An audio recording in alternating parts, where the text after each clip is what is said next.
नमस्कार, आप देख रहे हैं न्यूज फॉर एशिया और मैं हूं गीतिका पांडे।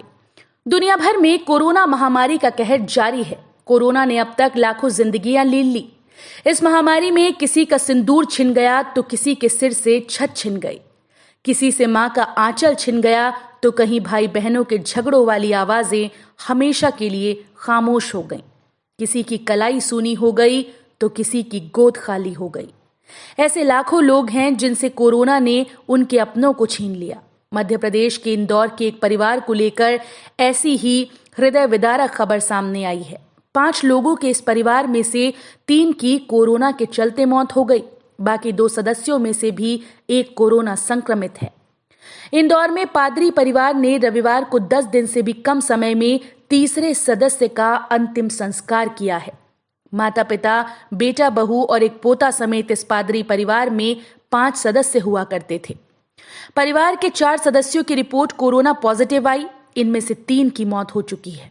10 दिनों के भीतर परिवार के मुखिया 86 वर्षीय पादरी एजे सैमुअल, 83 वर्षीय उनकी पत्नी कुंजम्मा सैमुअल और बेटा जॉनसन सैमुअल की कोरोना संक्रमण के चलते मौत हो गई। जॉनसन की पत्नी शोबी जॉनसन आइसोलेटेड और उनका बेटा फिलोमन जॉनसन कोरोना संक्रमित हैं, जिसका इलाज चल रहा है। मार्च के अंतिम सप्ताह में पादरी के बेटे जॉनसन सैमुअल का हल्का सा बुखार हो गया था, जिसे सामान्य सर्दी बुखार मानते हुए परिवार ने 61 वर्षीय सॉफ्टवेयर इंजीनियर जॉनसन सैमुअल को डॉक्टर से सामान्य दवा दिलवा दी। तबीयत में सुधार नहीं होने के बाद कोरोना जांच करवाई। 1 अप्रैल को जॉनसन की कोरोना रिपोर्ट पॉजिटिव आई। इसके बाद परिवार के अन्य सदस्यों की भी कोविड जांच की गई, जिसमें 56 वर्षीय शोबी को छोड़कर बाकी तीनों की रिपोर्ट पॉजिटिव आई।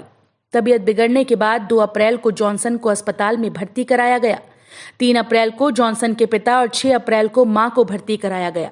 तीनों के इलाज पर अच्छा खासा पैसा खर्च हुआ, लेकिन किसी को भी नहीं बचाया जा सका। 7 अप्रैल को पादरी एजे सैमुअल, 16 अप्रैल को जॉनसन और 17 अप्रैल को जॉनसन की मां कुंजम्मा की मौत हो गई। शोबी 16 लाख से ज्यादा रुपए का अस्पताल का बिल चुकाकर भी अपनों को नहीं बचा पाई।